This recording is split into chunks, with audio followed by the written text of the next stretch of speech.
So, continuing on with our storyboard, if you will. Um, Back in the city, I had looked at the parking lot and all I saw was a golden carpet of leaves. And by spring, it usually gets quite mucky, muddy, and of course, you get a lot of new seedlings coming in, mostly weeds. It's part of the cycle of life, I would imagine. But I thought, no, I wanted to clean it up. You know, we rake leaves and we compost them and so on and so forth. But with this electric lawnmower, what I did is I basically vacuumed up and chopped up all the leaves. It took me about 3 hours, but needless to say, it was done. And the reason I did it is because I take those cuttings and the smaller, chopped up leaves, and I place it into flower beds and some of the landscape that has been growing for the last 10 years. And it's all natural. There's nothing changed. There's no sticking it in a box and wait until it molds and mildews and then turns into compost. During that time, that 3 hours, there's across the way from 630 is a very small apartment block. It's just on the cuspis of the community center, on the cuspis of the roller rink or roller ramps for skateboarders and other types of activities. It was to my dismay that within the 3 hours I was there doing the recycling of these leaves, I stopped counting the amount of people, young people, going up to this window, up to this door. It was like a constant revolving door, picking up their paraphernalia. It was sad and it was discouraging. As you know, in past videos, I have been on sobriety for over 22 years. And it takes a strong will to walk away from something that is addicting. It is even more saddening to see younger people walking towards it. Because, in all honesty, the closer or the faster you walk towards it, the harder it is to walk away.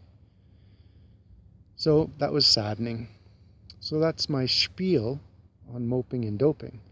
All honesty, this place should be shut down. I think they should arrest the people selling the paraphernalia out of that building, just to give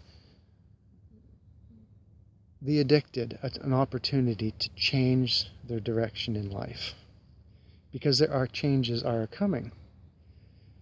Now, let's shoot over to, let's talk about Elon Musk. Let's talk about Twitterverse. Let's talk about the battery storage. Let's talk about solar energy. Let's talk about changing the direction of the human species. And I'm encouraged by that. So, where we are at this undisclosed location, actually it's not, I thought that they'll never just get old. But we are looking into all off-grid and being completely, well, maybe not completely. I mean, eventually you can't. I mean, in order to keep up with the grid, you need to, sure, when you're going to build new, you might as well start new, right? So we would like to see solar panels, battery backup. We would like to see an electric car, electric truck, and all of these green energies coming into full fruition. And after watching some YouTube videos this morning, one to start with was Solving the Money Problem with Stephen Mark Ryan. He presented a speaker, and the speaker was speaking on changes are coming. That's my version, but their version is disruption.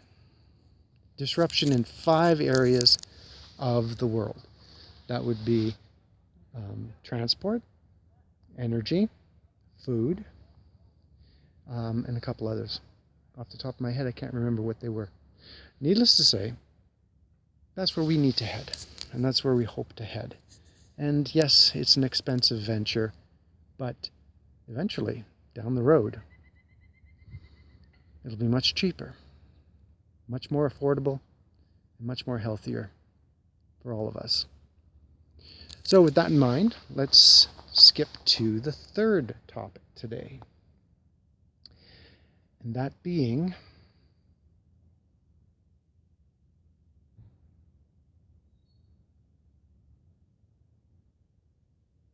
up in Canada. Dominic Raphael. Cheers.